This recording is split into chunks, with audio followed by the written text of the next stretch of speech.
My name is Alex Neff. Primarily at this point in my life, I'm looking forward to getting an apartment and living more independently. One of the biggest goals that Alex had was the transportation goal. He wanted to be able to take public transportation so he could get to his appointments and wherever he needed to go. He wasn't comfortable sort of doing it on his own, but he learned it on his own. You know, we just encouraged him. You know, he did it all himself. He's very independent. It's helped me in 4 ways. First, it keeps me out of the hospital. Previously, I've been hospitalized at least once a year, but here I've never been hospitalized. Second, it keeps me out of my parents' house to help me live independently. Third, it gives me some responsibility, but not too much responsibility. And then fourth, it just gives me a safe home base from which to go out and live my life. I just support him, make sure that he's keeping track of all his appointments, making sure that he orders medications when he needs to, and he's participating in programs. He's pretty independent. So. It doesn't sound like something to be proud of, but I'm most proud of learning to ride the bus. I didn't grow up in the city, so I didn't grow up riding the bus, but I learned where to get the bus, how to signal the stopping. Well, he can do anything he puts his mind to. You know, it's up to him. You know, where he wants to go, I am sure he'll achieve anything he wants. I think I'll gain the responsibility to do everything for myself. Here, like I said, there are people helping me with meds, people helping me with shopping, people helping me with cooking and chores. But when I go out there, I'm going to do it all myself. Being independent and riding the bus makes me feel free.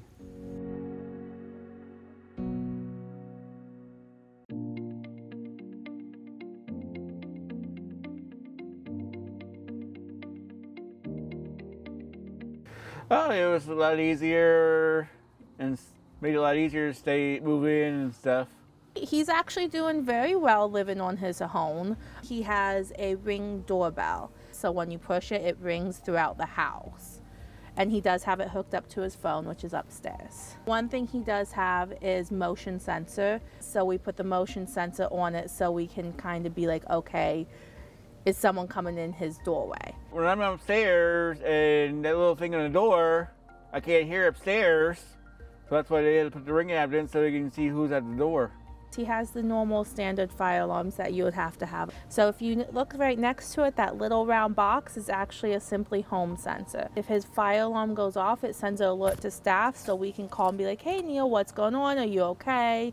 It helps a lot because I feel safer here when, you know.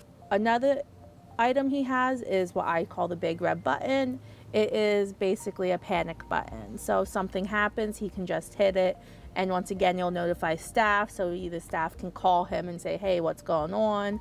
If you fall in the bathroom or the bedroom, you just push a button and it sends the alert and they come and the ambulance comes. And the last piece of equipment Neil uses for cooking. So on his stove, he has a stove sensor where if his stove is on for a half hour, it'll send a notification to staff. He has a motion sensor as well. So that motion sensor is also connected to his stove. If I walk away and the burner's on too long, it would send an alert to their phones. They'll call me and say, do you know the stove is still on? Well, you will get an alert to say it's still on, so they go back and check it and see what's. It ensures that he still has his independence, but still has the safety feature he might have in residential without staff being present. So from going from someplace where he had someone to do the cleaning and the cooking to all of a sudden having that responsibility on his own, he has done very well with adjusting.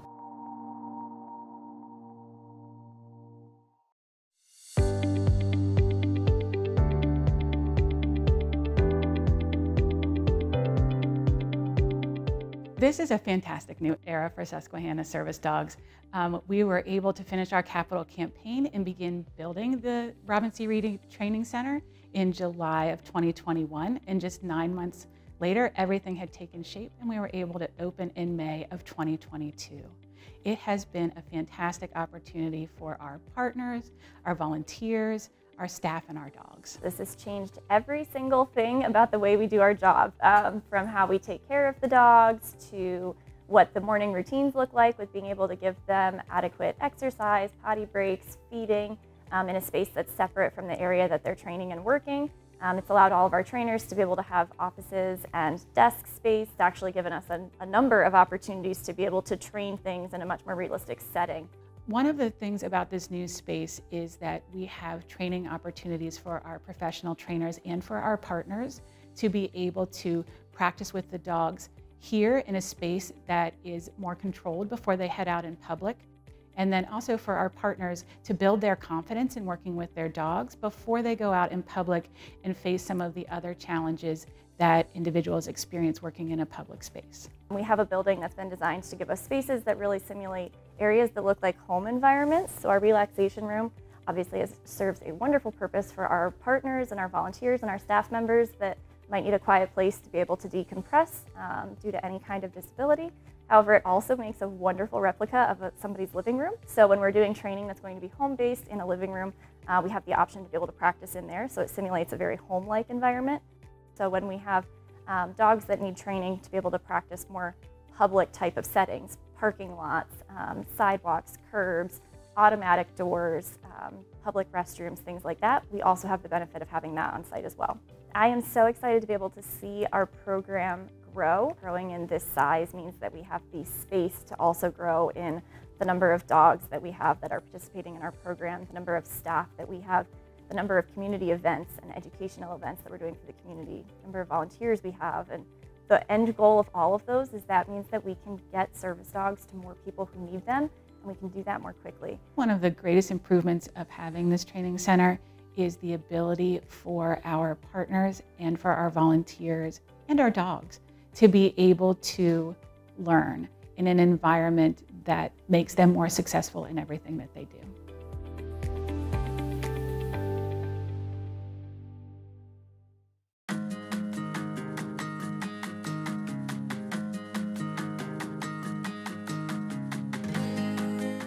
Key Human Services provides full life spectrum care for people with developmental disabilities based on the level of need that they have.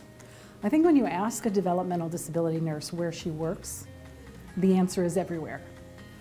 They work from the beginning of life to the end of life. They work in hospitals, making sure that transitions are smooth and that the special needs of each individual are able to be met in different settings. So whether they're in the hospital, whether they're in rehab, whether they're living in a group home or an apartment by themselves or with their family at home, they have the level of support that they need. So we have to not just be prepared for a specialty, we have to be prepared for all the specialties. Most colleges and nursing schools don't provide a lot of education in developmental disabilities. Key Human Services and Keystone is promoting the need for this type of education, and we're prepared to provide it. And so our mission is to educate nurses and to provide institutions of higher learning with the information they need to provide education in an earlier stage of nurses' development. We're in a unique position because we not only provide on-call services for 5 p.m. to 8 in the morning during the week and then 24/7 on weekends and holidays for our own programs. So we offer our on-call service to other agencies who provide similar supports to their individuals, and that allows their nurses to really have time off and to have some work-life balance. One of the beautiful things about this work, as opposed to almost any other kind of nursing, is that you get to know people over time. You get to know their family if they're blessed to have families still in their lives. Those are the rewards that come with working in a setting where your mission is about compassion and independence and making life the best it can be, not just treating illness.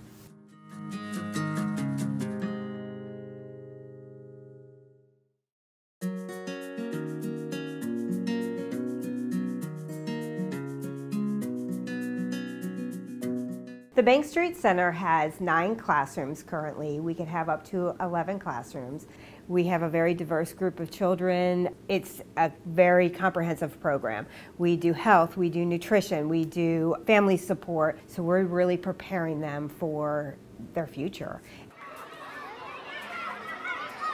The Bank Street Playground is an ADA accessible playground. It was installed by Game Time and it is a planned park structure.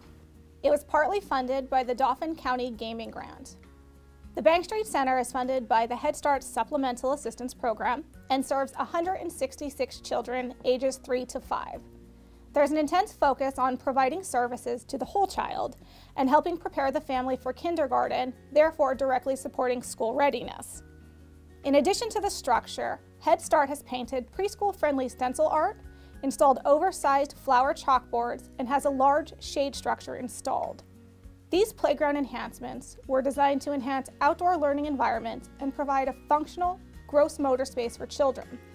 Friendship groups, health screenings, book readings, nature lessons, and various other activities occur daily on the playground.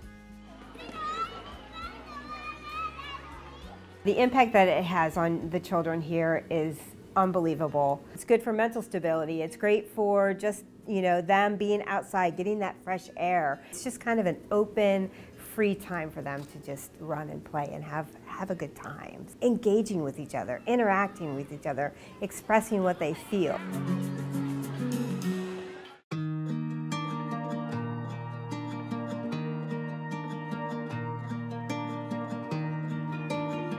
The Truman Apartment Program was something that started as an idea as our field was just progressing toward more inclusion for people with disabilities, truly integrated into the community where the people that we support are living right next to everyone, college students, moms, dads, friends. Some of the people went from having 24/7 staffing around the clock to having only up to 3 to 6 hours of support a day.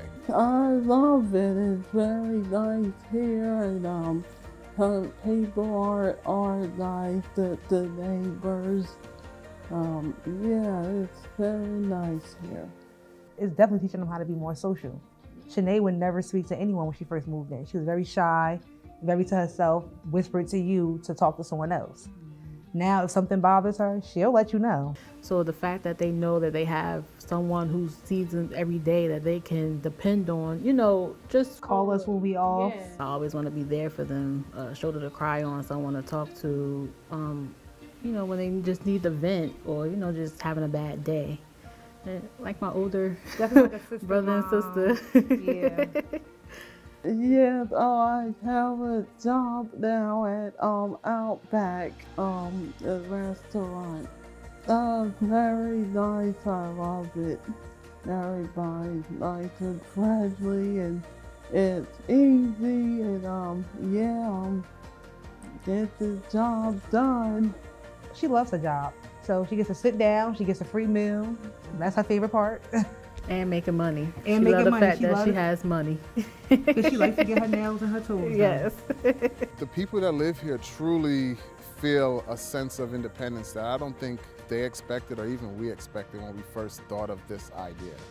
Helping them come from point A and getting them to point B and seeing them succeed, that's what makes it all worth it. My next goal is to be more independent, to get a nice house, get married, makes me feel good.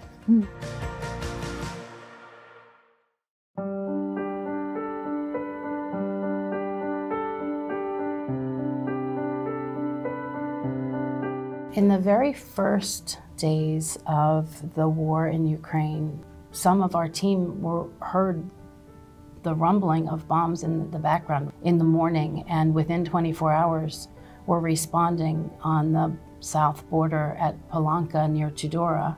From the first day when the war began, we were there at the border in Palanka to give the primary support to the refugees entering the country, and that was bringing them food, some warm clothing, and helping them to find a place where to stay during the night.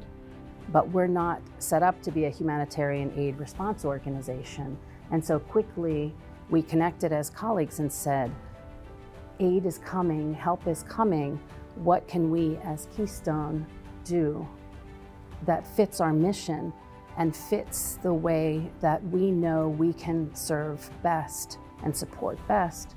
After this, we started being involved with providing the support to the persons with disabilities refugees. And that's how the mobile team was created. That's how the hotline service was extended for the refugees. A mobile team is a team formed of two specialists, is a doctor and a social worker. And they go to the places where the refugees live. It can be in a host family or in a shelter. They evaluate their needs and decide on what kind of support they need. The hotline service is a service for persons with disabilities to help them with their rights, to fight the abuses on the persons with disabilities.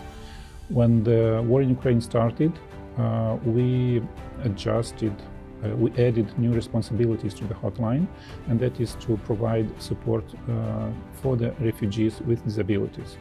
Oftentimes, the hotline service is providing the cases to the mobile team to follow and to provide the necessary response. There was a mother that came to Moldova with two children with disabilities. Her husband died in a bombing, so they came, three of them, to Moldova, and they needed a shelter, they needed support because of their disability, and the mobile team went there, and they are supporting them with the necessary things that they need.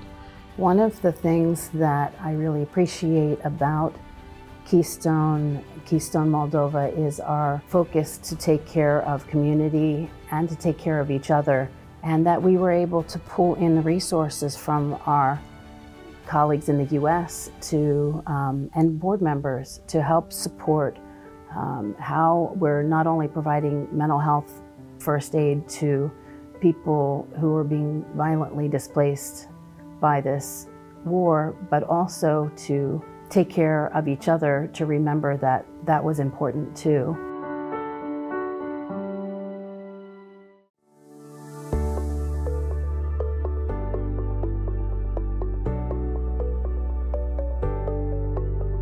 Listen, Include, Respect is a set of international guidelines that was developed by Inclusion International and Down Syndrome International to help support groups, organizations, agencies, self-advocacy leaders all over the world in how we can continue a focus on being more inclusive in our shared work together.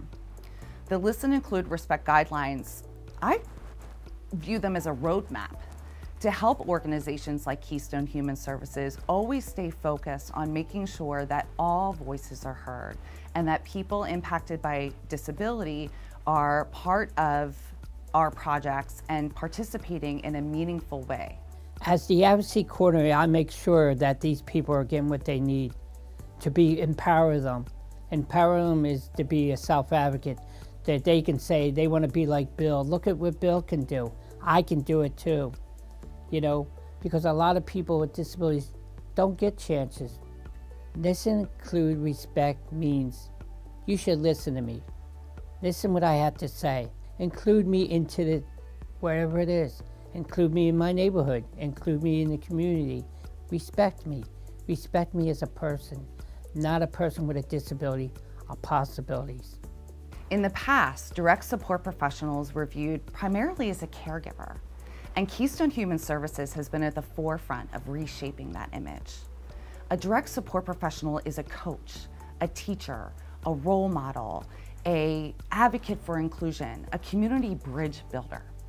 Or we go out in the community, we do things together, we listen to each other, we show them the things they can do, not what they can't do. We look at their possibility, not their disability. They're going to the churches in the community, be active in the community, volunteer in the community.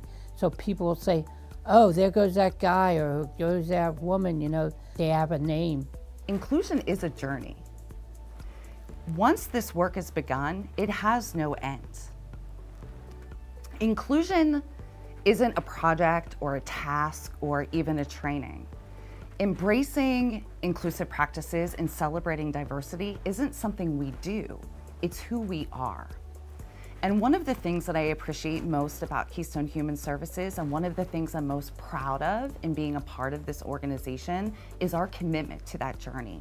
our willingness to continue to challenge ourselves, to ask questions around how we can build more awareness and understanding. We just don't want this to be a project. We want this to continue throughout Keystone and go on. And I want other states to look at Keystone as a beacon